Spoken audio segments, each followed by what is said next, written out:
Hi అండి, అందరికీ నమస్కారం. Welcome back to my channel. Arunachalam శివుని అనుమతి లేనిదే ప్రవేశం దొరకని ఏకైక క్షేత్రం అరుణాచల క్షేత్రం. పంచభూతాలలో ముందుగా ఆవిర్భవించినది అగ్ని. పరమేశ్వరుడు అగ్నిగోళంగా అరుణాచలంలో ఆవిర్భవించాడు. మన చాగంటి గారు చెప్పినట్లు ఒక మనిషి జీవితాన్ని 2 భాగాలుగా విభజిస్తే అందులో మొదటిది అరుణాచలం వెళ్ళకముందు, ఇంకొకటి అరుణాచలం వెళ్ళిన తర్వాత అని పరిగణిస్తారట చిత్రగుప్తుల వారు. సాధారణంగా కొండపైన ఆలయాలు ఉంటాయి, కానీ ఈ పర్వతమే ఒక మహాలయం. రీసెంట్గా సైంటిస్ట్ చేసిన ఒక రీసెర్చ్లో హిమాలయాలు ఏర్పడి 7 కోట్ల సంవత్సరాలు అయ్యింది, కానీ ఈ అరుణాచలం కొండ మాత్రం 360 కోట్ల సంవత్సరాలకు మునిపే ఏర్పడింది అని మెన్షన్ చేశారు. అంటే ఈ అరుణాచలం కొండలు ఏజ్ హిమాలయాల ఏజ్ కంటే చాలా ఎక్కువ. ఈ వీడియోలో ఎంతో మహిమాన్వితమైన ఈ క్షేత్రంలో పరమేశ్వరుడు ఎలా ఆవిర్భవించాడు, ఈ ఆలయంలోని అగ్నిలింగం వెనుక ఉన్న అసలు రహస్యాలు ఏంటి, అరుణాచలంలో గిరి ప్రదక్షిణ ఎలా చేయాలి, ఇంకా అంతులేని రహస్యాలు తెలుసుకుందాం. వీడియోని ఎక్కడ స్కిప్ చేయకుండా కంప్లీట్గా చూసేయండి. సత్యయుగం. అప్పటికే బ్రహ్మ తన కర్తవ్యంగా సృష్టిని సృష్టించడం ప్రారంభించాడు. భూమిపైన ప్రాణులను నిర్మించాడు. శ్రీ మహావిష్ణువు ఈ సృష్టిని నడిపించడం కూడా మొదలుపెట్టేశాడు. ఈ ఇరువురు తమ బాధ్యతలను నిర్వర్తిస్తున్నారు. అయితే బ్రహ్మ విష్ణువులు ఎదురుపడి ఎవరు గొప్ప అనే విషయం పైన వాదనకు దిగుతారు. ఈ సృష్టిని క్రియేట్ చేసినదే నేను, కాబట్టి నేనే గొప్ప అంటాడు బ్రహ్మ. ఈ సృష్టిని నడిపించేదే నేను, కాబట్టి నేనే గొప్ప అంటాడు విష్ణు.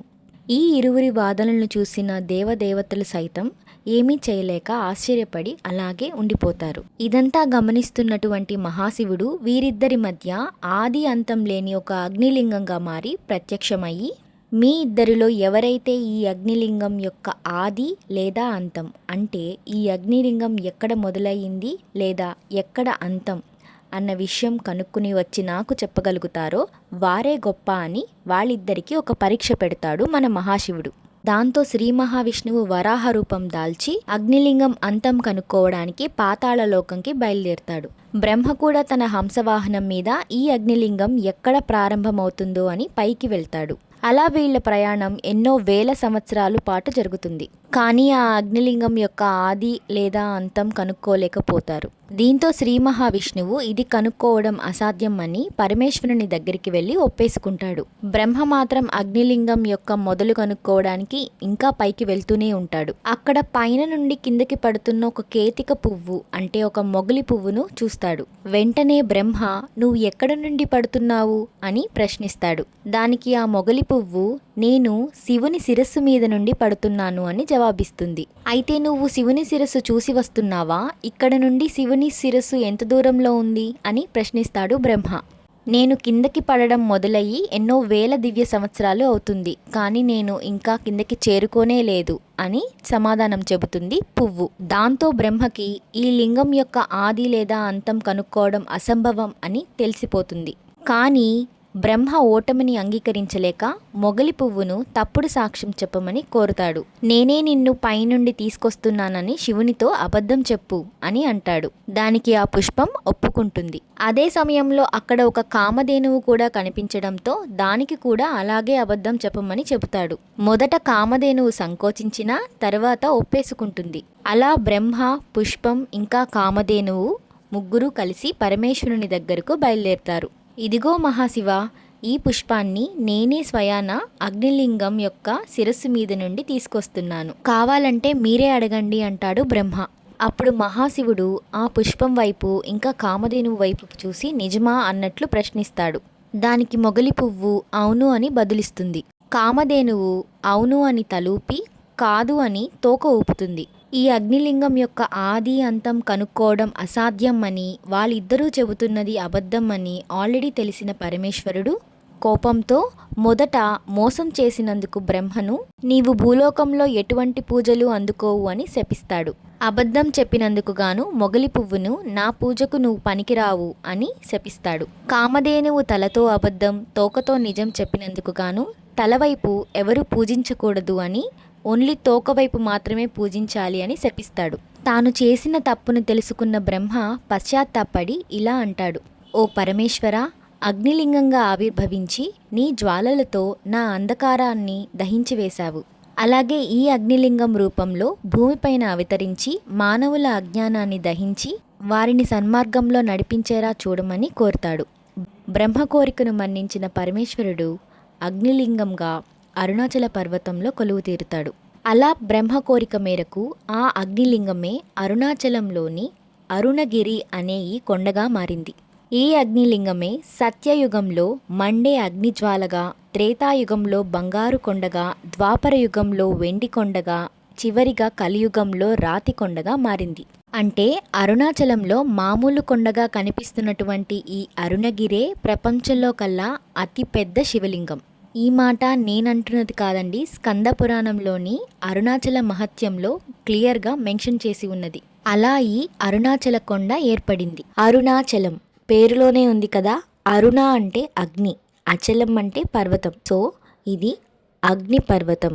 ఈ అగ్నిలింగం చుట్టూ దిక్కులను పాలించే అష్టదిక్పాలకులు వాళ్ళ శక్తిని ఉపయోగించి 8 లింగాలను ప్రతిష్ఠించారు. అంటే మీరు గిరి ప్రదక్షిణ చేసే టైంలో మీకు కనిపించే ఏ ఒక్క శివలింగం కూడా సామాన్య మానవుడు సృష్టించినవి మాత్రం కాదు. అరుణాచలం పేరు వినగానే వెంటనే గుర్తుకు వచ్చేది గిరి ప్రదక్షిణ. ఈ అరుణాచల పర్వతం చుట్టూ ప్రదక్షిణ చేస్తే సాక్షాత్తు ఆ పరమేశ్వరుని చుట్టూ ప్రదక్షిణ చేసినట్లే అని పురాణాలు చెబుతున్నాయి. గిరి ప్రదక్షిణ చేయడం వలన పాపాలు అన్ని తొలగిపోయి మోక్షం సిద్ధిస్తుందని భక్తుల విశ్వాసం. ఈ ప్రదక్షిణ మొత్తం 14 కిలోమీటర్లు ఉంటుంది. మొత్తం ఈ ప్రదక్షిణలో మీకు 8 లింగాలు కనబడతాయి. మొదటిది ఇంద్రలింగం, రెండవది అగ్నిలింగం, మూడవది యమలింగం, 4 నైరుతిలింగం, 5 వరుణలింగం, 6 వాయులింగం, 7 కుబేరలింగం. ఈ కుబేరలింగం తరువాత మీకు మోక్ష మార్గం కనిపిస్తుంది. చివరిన 8వది ఈశాన్యలింగం. ఈ గిరి ప్రదక్షిణ నిత్యం పగలు రాత్రి అన్న తేడా లేకుండా వేలాది మంది భక్తులు ఈ పర్వతం చుట్టూ అరుణాచల శివ అంటూ అగ్నిలింగం రూపంలో ఉన్న ఆ పరమేశ్వరుని స్మరిస్తూ గిరి ప్రదక్షిణ చేస్తూ ఉంటారు. ఈ గిరి ప్రదక్షిణ చేసేటప్పుడు ప్రదక్షిణా మార్గం చుట్టూ అష్టదిక్పాలకులు స్వయంగా ప్రతిష్ఠించిన అష్టలింగాలను మనం దర్శించుకోవచ్చు. ఆ మహోన్నమైన కొండ చుట్టూ తిరగడం వల్ల ఆరోగ్యం మెరుగుపడుతుంది. అలాగే పౌర్ణమి రోజు గిరి ప్రదక్షిణ చేయడం చాలా మంచిదని నమ్ముతారు. ఎందుకంటే పౌర్ణమి రోజు చంద్రుడు సంపూర్ణ కాంతితో వెలుగుతాడు. ఆ కాంతికి ఎంతో శక్తి ఉందని చెబుతారు. అలా ఆ సంపూర్ణ చంద్రకాంతిలో గిరి ప్రదక్షిణ చేయటం వలన శరీరానికి అంతరాత్మకి చాలా మంచి జరుగుతుందని ఇక్కడ ప్రజలు నమ్ముతారు. అరుణాచలం ఒక సాధారణ పర్వతమైతే కాదు, అక్కడ చాలా శక్తులు దాగి ఉన్నాయి. సైన్స్ పరంగా అయితే అరుణాచలం చుట్టూ ఎన్నో మెడిసినల్ హెర్బ్స్ అండ్ ప్లాంట్స్ అంటే మూలికా ఔషధాలు మరెన్నో మొక్కలు ఉన్నాయని చెబుతారు. గిరి ప్రదక్షిణ చేసేటప్పుడు ఆ మొక్కలు మరియు ఔషధాల యొక్క గాలి అనుభూతిని పొందవచ్చు. ఇది శరీరానికి మనస్సుకు ఎంతో మేలు చేస్తుందని నమ్ముతుంటారు. ముఖ్యమైన విషయం ఏంటంటే శివుడు అగ్నిలింగంగా ఆవిర్భవించిన సమయం మాఘ కృష్ణ చతుర్దశి అర్ధరాత్రి. దీన్నే లింగోద్భవ సమయం అని కూడా అంటారు. ఈ రోజునే మహాశివరాత్రి పర్వదినంగా యావత్ భారతదేశం జరుపుకుంటుంది. ఆ రోజంతా పరమేశ్వరుడికి అభిషేకాలు, అర్చనలు నిరంతరాయంగా జరుగుతూనే ఉంటాయి. గిరి ప్రదక్షిణలో వేలాది మంది భక్తులు పాల్గొంటారు. కార్తీక మాసంలో కృతికా నక్షత్రమున శివుడు విష్ణువు ఇంకా బ్రహ్మ ముందు కాంతి స్తంభంగా కనిపించాడు. దీన్నే కృతికా దీపోత్సవం అంటారు. అత్యంత అంగరంగ వైభవంగా జరుపుకునే ఈ ఉత్సవం 3600 సంవత్సరాలకు ముందు నుండే జరుగుతుందట. ఈ ఉత్సవాన్ని ప్రతి ఏటా 10 రోజులు చేస్తారు. కొండపైన పొద్దున పూట భరణీ దీపం వెలిగిస్తారు. అలాగే సాయంకాలం మహాదీపం వెలిగిస్తారు. దీనికి అర్థం ఏంటంటే మహాశివుడు ఈ జ్యోతి రూపంలో ఇంకా ఇక్కడ ఉన్నాడని అర్థం. తమిళనాడు రాష్ట్రంలో కొలువు తీరున్న ఈ అరుణాచల క్షేత్రం చెన్నై నగరానికి సుమారు 195 కిలోమీటర్ల దూరంలో ఉంది. మీరు గిరి ప్రదక్షిణ చేసేటప్పుడే భగవాన్ రమణ మహర్షి గారి ఆశ్రమం కూడా కనిపిస్తుంది. భగవాన్ రమణ మహర్షి గారు చిన్నతనం నుండి చాలా చలాకీగా అల్లరిగా ఉండేవారట. అప్పుడు రమణ మహర్షి గారికి 16 సంవత్సరాలు ఉండేవి. అయితే ప్రతిరోజులానే స్కూల్కి వెళ్ళేటప్పుడు రామస్వామి అయ్యర్ అనే ఒక పెద్ద మనిషి ఎదురవ్వడంతో ఆయనకి నమస్కరించి ఎక్కడి నుండి వస్తున్నారని అడిగారట. దీనికి రామస్వామి అయ్యర్ గారు అరుణాచలం నుండి వస్తున్నానని చెప్పారట. ఎందుకో అర్థం కాలేదు, కానీ ఆ పేరు వినగానే ఏదో ఒక తెలియని వైబ్ వచ్చిందంట.